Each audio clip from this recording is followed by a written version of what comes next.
The Lake Superior Performance Rally will be the culmination of our 2018 rally season. A season that would be full of struggles, full of ups, and full of downs. Without the help of so many people, we would have never made it. We'd set new records along the way, and we'd meet tons of new friends. Dedication, commitment, and determination were the keys to getting us this far. All the victories and all the hard work all led to here. LSPR 2018. Another 20-plus hour drive would take us to the countryside of Michigan's Upper Peninsula and would cap off an 18,000-mile season of towing. Once there, we'd get to the beautiful and picturesque town of Houghton, Michigan, with its beautiful hillsides and iconic drawbridge.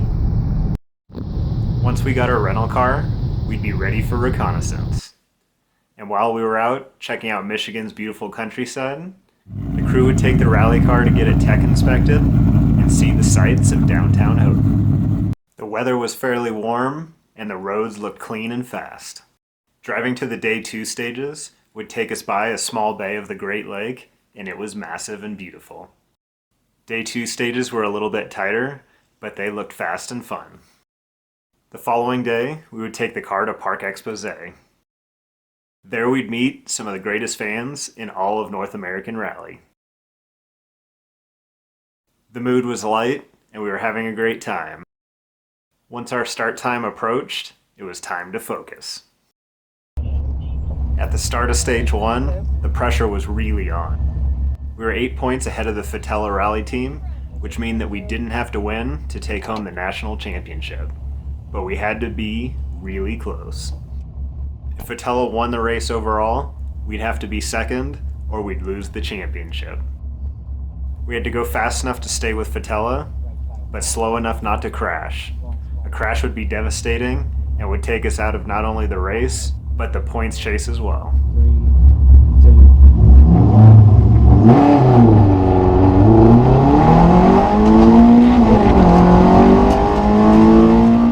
The first 2 stages were really fast and the dirt was unpredictable.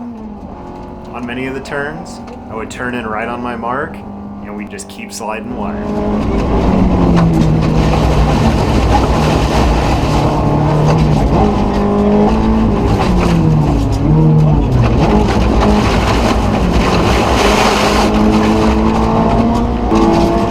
We had to be careful though, because if you've ever seen a rally crash video, sliding off the road wide is about the worst thing you can do.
Awesome volunteer crew would be ready for us at service. We'd get the light bar installed and ready to race into the evening. Racer Dave! Yeah! Everybody knows you, you're so famous. It is fine, Ecotech engine. So far, so good. Yet, right? What's that? Engine hasn't blown up yet? I don't know, it sounds like it's running. Okay. Push it down to the gas, it goes, right? That's right.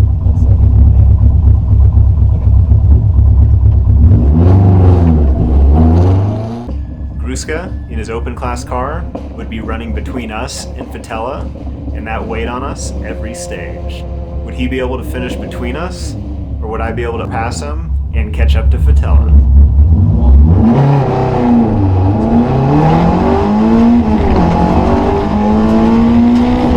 The dirt on the next two stages would be a lot more consistent, and we'd be running a much tighter line. These stages would be super fast, with miles and miles of straightaways, and I felt like I could just feel the open class cars pulling away.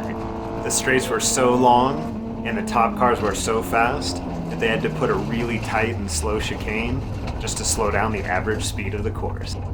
In these tight chicanes, you have to be super careful, because hitting a barrier comes with a time penalty.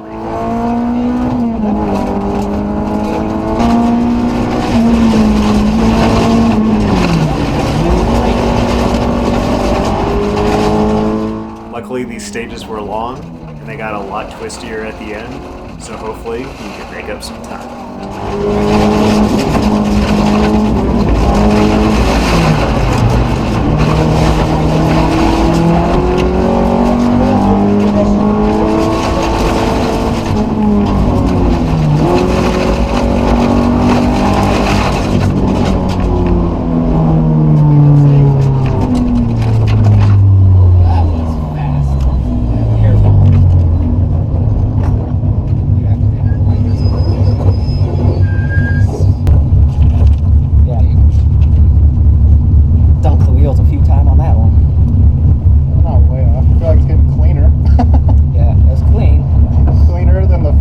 Pretty far off on your side again. Thank you. Thank you guys. During the night stages, not only do we put a light bar on the car, but Mike has lights inside the car so that he can read the notes. Even though risk goes way up in the dark, and we didn't know what everyone's times were, we knew Gruska and Fetela were fast, so we had to keep pushing.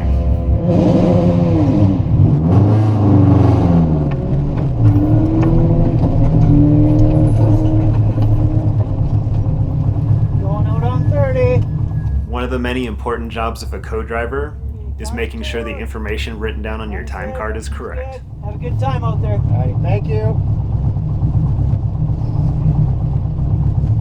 Hey, this should be 19:30, not 18. You wrote 18. Sorry. 30 seconds. 19 BPS. Thank you. Thank you. Because every now and then, mistakes are made, and it's up to the drivers to make sure that they don't get any time penalties because of it.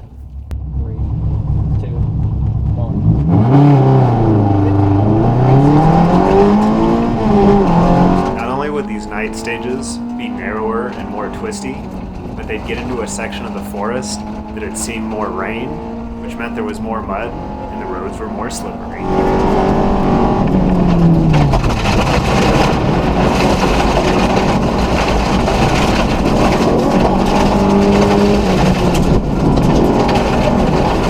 Even in the dark, Michigan fans would pack the spectator areas.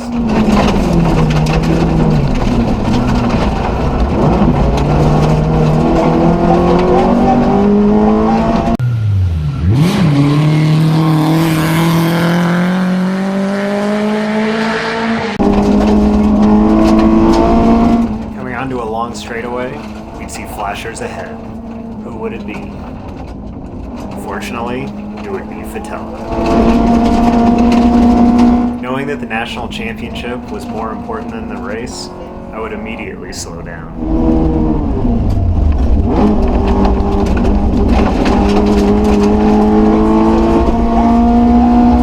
Rally cars are designed to be on the edge at all times, so sometimes slowing down makes them harder to control.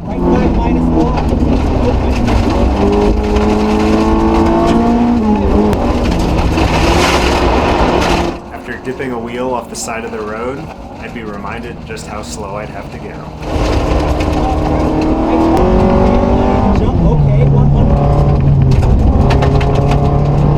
Even big potholes and water puddles could take us out of the race. 70.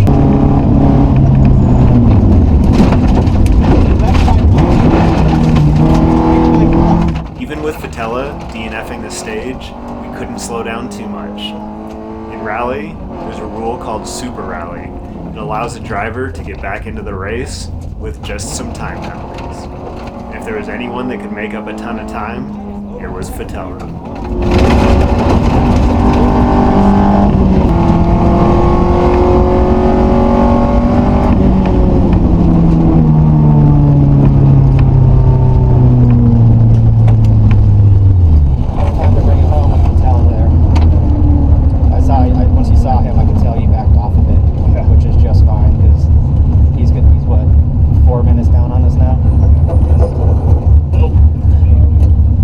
See Peter Fetela by any chance? Yeah, he's in the middle of a straight, wide open, long straight. Flashers are on. Okay. Yeah, Just going slow? No, stop. Stop. Okay, Yeah. but okay. I'm going to turn those GoPros off and leave them off. I kept seeing a red light that I thought was on the dash, but I think it was just the GoPros. Okay. Even after turning off the GoPros, I kept seeing a red flashing light. Eventually the light came on solid, and it was the battery light. On the last stage of the night, not only was the battery light on, but now the check engine light was on. It wasn't looking good. Luckily, we made it back to the pits. Even though it was after midnight, we had to get the car ready for the next day. We found a fellow competitor that let us borrow their engine scan tool, and it turns out we had an over voltage problem. To be safe, we'd change the alternator and the battery. We'd find out times overnight, and to our surprise, we were sitting in second place overall. With only a few hours sleep, we would wake up to an entirely different race. The roads were covered in snow, and it was a blizzard outside. Alright, day 2, we're sitting here in Park Expose. It's freezing cold, snowing, extremely windy, so we really just need to be really careful on these roads today. And I'm in an interesting position. I've never been in this position before. Fetela had a mechanical issue, and he super rallied back in, and which means he's going to get less points. So the national championship is more important. So as a driver, I really want to go fast, and I want to push, and I want to try and stay ahead of Gruska, but got to stay smart. So I got to let those guys go, slow down, and make sure we make it to the end so that we're in good position and looking good for the national championship. With rally tires on the car felt extremely loose on transit. Once we got to the dirt roads, we found out that not only was the snow extremely slippery, but the mud underneath was almost worse. A little greasy, is it? Little bit. Well, 194.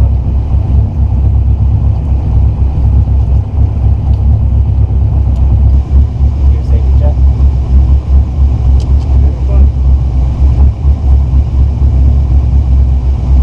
Thanks, guys. Thank you. Special stage 9, Arvon Silver. Because Fetela was the faster car, he'd get placed back in front of us for the start of day 2, but because we were second overall, we earned a 2-minute gap to the car in front of us.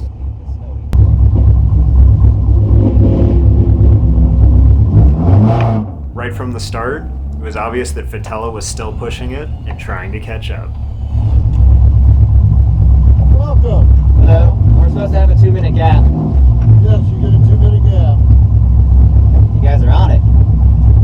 3, 2, 1.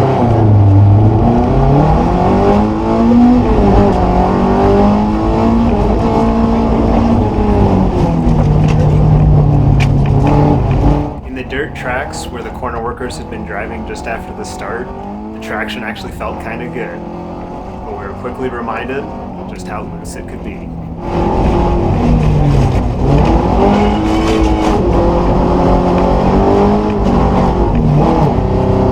Time to slow way down and make sure we got it to the finish.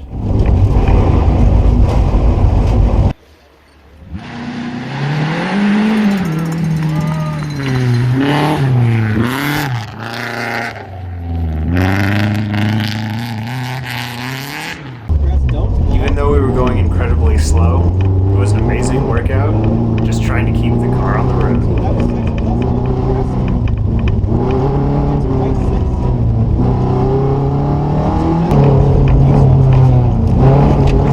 It was difficult trying to follow the tracks of the wide-body cars in front of us, because our narrower car would only be in one track at a time, and it felt like we were constantly bouncing back and forth. To make getting to the finish of the rally even more difficult, the stage had lots of potholes that can take out suspension, and these shallow creek crossings, which have been known to take out cars. The water causes electrical problems, or even splashes up into the air filter, where it causes issues with the mass airflow sensor.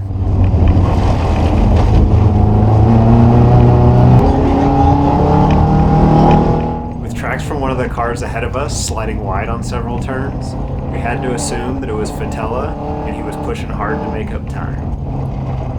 But we couldn't let this affect our strategy, and we just had to make it to the end.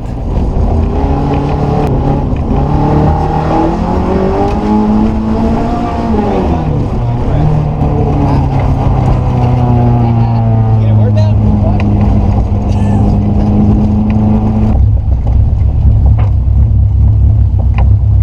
Hello.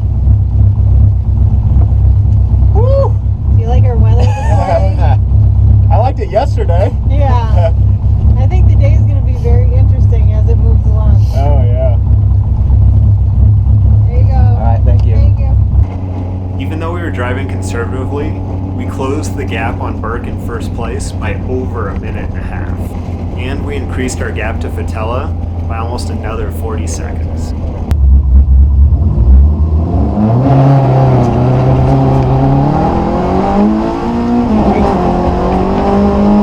The second stage of the day would have even more snow and would be even more slippery.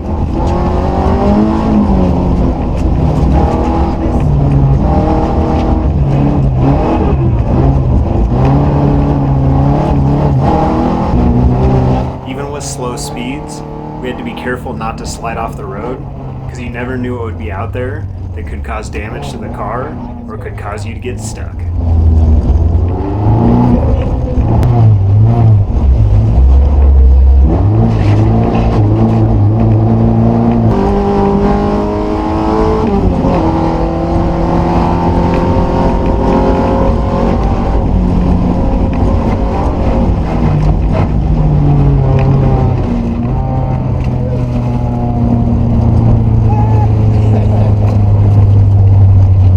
That was simpler than awful. And they didn't cut in levee lines like the first half or so. There was snow everywhere. It wasn't all gravity.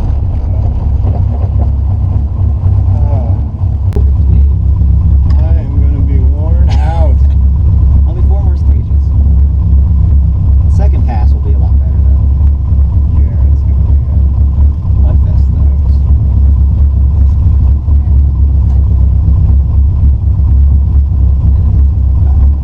Thank you. Thank you guys.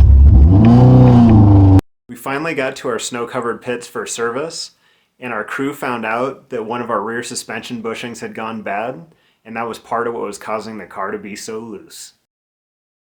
To our amazement, we'd be in first place overall by over 42 seconds. And local drivers, Matt and Adeline Hookey, would find themselves in third place overall. Just like Mike suspected, the road was in much better condition for the second run.